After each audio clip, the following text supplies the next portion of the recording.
amados irmãos, vamos agora dar a nossa catequese deste domingo. Então nós demos início ao projeto que nosso bispo nos pediu, que nós dedicássemos esses tempos de renovação da fé. Rezamos o texto a Nossa Senhora, invocamos São José, agora vamos ouvir a doutrina da Igreja, nos preparando para participar da Santa Eucaristia na Santa Missa.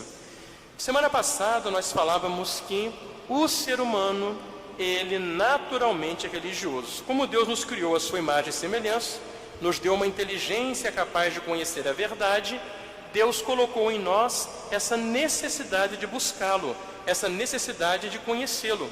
Por isso, o homem naturalmente busca a Deus. Como nós falávamos, de várias maneiras o homem buscou servir a Deus na religião. Mas, pela nossa limitação humana, nós não temos como conhecer plenamente como Deus é, quem Deus é. E também, através da fraqueza do pecado original, muitas e muitas vezes o ser humano errou sobre Deus. Basta ver, naqueles cultos pagãos antigos, eles buscavam a Deus, mas misturavam com um monte de superstições, de coisas estranhas. Por isso, então, que Deus, nosso Senhor, Ele se revelou a nós. Então, vamos falar hoje sobre a revelação de Deus. Por amor, Deus, Ele se revela, Ele se dá a conhecer a nós, seres humanos. Ele dá, assim, uma resposta definitiva e que supera tudo aquilo que o homem busca saber quando o homem se questiona daquelas grandes questões ou perguntas existenciais. Quais são os grandes questionamentos que nós fazemos? Quem sou eu? De onde eu vim? O que estou fazendo nesse mundo? O que haverá depois da morte? Quem me criou? São as grandes perguntas. Então Deus, Ele foi se revelando no decurso da história, gradualmente por palavras e ações. Qual foi a primeira revelação de Deus? Aconteceu para Adão e Eva. Se vocês lembrarem bem, Deus conversava com Adão no paraíso. Adão foi criado na graça de Deus, tinha contato com Deus. Então Deus se deu a conhecer a Adão e Eva no paraíso. E depois do pecado, quando Adão e Eva perderam a graça, foram expulsos do paraíso, Adão e Eva, eles conservaram aquele conhecimento primeiro que Deus tinha dado sobre si mesmo para eles, e eles ensinaram isso para seus filhos, netos, bisnetos, para a sua família. Então a humanidade no começo, ela tinha um conhecimento que nós chamamos de tradição adâmica. É o conjunto de conhecimentos sobre Deus que era uma tradição herdada de pai para filho. Então, era esse começo. Vocês lembram na história da Bíblia que Caim, a descendência de Caim, foi uma descendência que afastou-se de Deus. Foram chamados de filhos dos homens. Quando Caim matou Abel, Deus depois abençoou Adão e Eva com outro filho muito bom chamado Sete. E a descendência de Sete foram chamados de filhos de Deus, que eram pessoas que invocavam a Deus. A humanidade, ela foi, se enfraquecendo, se desviando para os vícios, para os pecados. E quando aconteceu, que a humanidade estava muito corrompida, Deus mandou o dilúvio como castigo. E depois do dilúvio, Deus salvou Noé. Noé é o segundo pai da humanidade. Noé, ele vem recomeçar a humanidade. E Noé também teve contato com Deus. Ele então vai transmitir adiante o conhecimento sobre Deus. Só que a humanidade, parece que não tinha aprendido, voltou a se desviar. E agora piorou.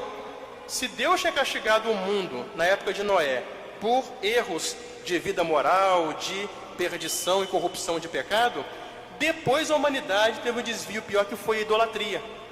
Eles foram se desviando da adoração ao Deus Criador e começaram a adorar as criaturas no lugar do Criador. Adorar o quê? Os astros, os animais, adorar ídolos, estátuas de pedra, de madeira, de ouro, de metais. E o Deus então fez o quê? Deus escolheu um homem chamado Abraão, e Deus fez uma aliança com Abraão. E assim Deus começou a se revelar aos patriarcas, Abraão, Isaque, Jacó. Então Deus, ele foi mostrando quem ele era, foi mostrando o seu plano de salvação para a humanidade perdida, e foi esclarecendo como seria a chegada no mundo do Salvador. Depois, nós temos Jacó, os filhos de Jacó, eles entram ali numa situação de inveja, vendem o irmão José para o Egito.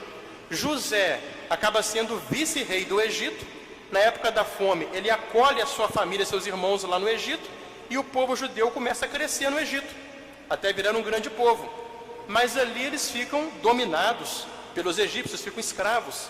Ali eles acabaram misturando um pouco essa religião verdadeira nas superstições dos egípcios.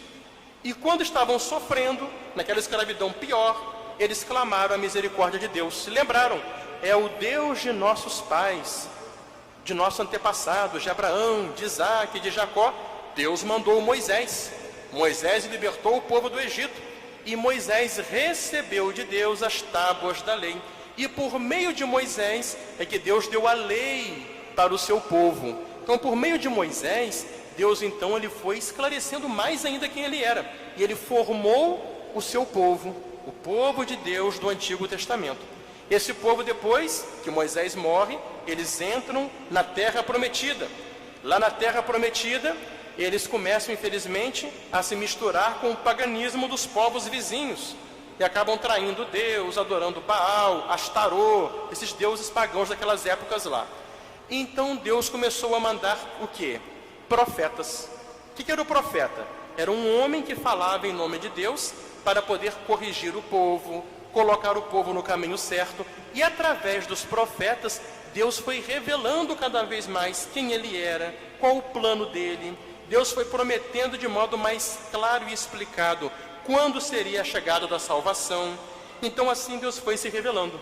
E Deus foi nos mostrando quem ele era. E assim a religião judaica do Antigo Testamento, ela foi sendo a preparação para a chegada do Salvador. E então, quando chegou a plenitude do tempo, aí nós lemos isso lá na carta aos Hebreus. No passado, Deus falou muitas vezes a nós pelos profetas. Mas agora, nesses tempos presentes, nos últimos tempos, Deus nos falou pelo seu próprio Filho, Jesus. Então Jesus, ele é a revelação perfeita de Deus a nós. Por quê? Jesus é Deus. Ele é o rosto humano do Pai. Então ele, como Deus feito homem, era somente ele quem poderia nos explicar detalhadamente sobre Deus. Por isso, por exemplo, no Antigo Testamento, todo mundo sabia que havia um único Deus. Mas não se sabia que esse único Deus, por exemplo, nele havia 3 pessoas. Foi só quando Jesus veio que ele pôde revelar isso. Ele se manifestou como o Filho de Deus feito homem. Ele falava do Pai do céu. Mais de uma vez o Pai falou e o povo ouviu a voz do Pai do céu. Sobre Jesus desceu o Espírito Santo em forma de pomba. Então Jesus ele manifestou o mistério da Trindade. Quem é Deus de verdade? Deus é Pai, Filho e Espírito Santo. E ele deu para nós a revelação definitiva, que é o Novo Testamento. O Novo Testamento, a nova aliança, é a plena revelação de Deus. São João da Cruz tem uma frase bonita que diz o seguinte: a partir do momento em que nos deu o seu Filho, que é a sua única e definitiva palavra, Deus nos disse tudo ao mesmo tempo e de uma só vez. E não tem nada mais a acrescentar. Então, diante disso aqui, qual a missão da igreja? A missão da igreja é guardar e transmitir até o final do mundo o que Jesus ensinou, que é a plena revelação, o pleno conhecimento de Deus que é possível a nós, seres humanos, existindo aqui nesse mundo. Então, portanto, depois que nós vimos semana passada que o homem naturalmente ele busca Deus, mas como ele não consegue sozinho chegar até ele, hoje nós vimos que Deus teve pena e Deus veio ao nosso encontro nos mostrar quem ele é. Então, a partir de agora, vamos analisar nas próximas aulas como Deus se revela a nós através da fé. Meus amados irmãos, fiquemos todos de pé para cantar o hino inicial da Santa Missa, acolhendo o Senhor Bispo na procissão de entrada.